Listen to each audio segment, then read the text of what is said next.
tamirimize başlıyoruz. Bakalım drohnemizi kurtarabilecek miyiz?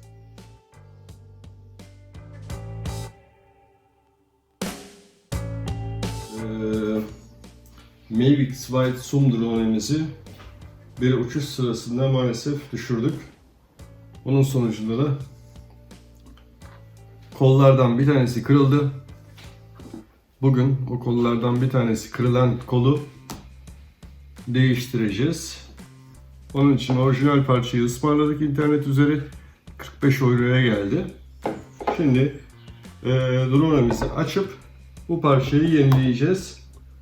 Bugünkü çekimimizin ana amacı da bunu nasıl yapıyoruz size göstermek.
Kolu herhangi bir kabloları yerleştirmeden önce yerine oturtmamız lazım.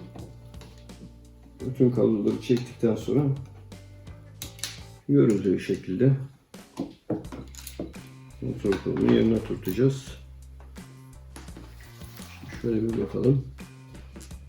Şunu alıyoruz.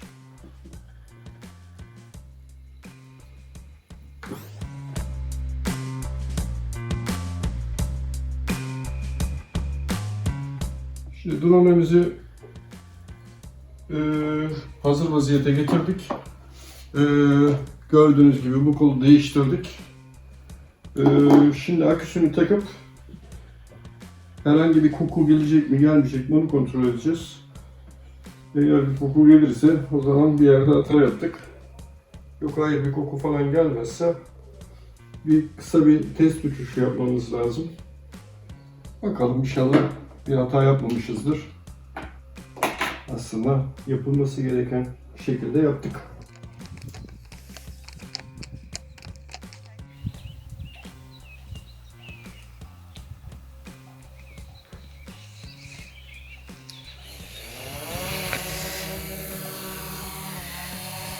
Evet. Drohnemiz kalktı.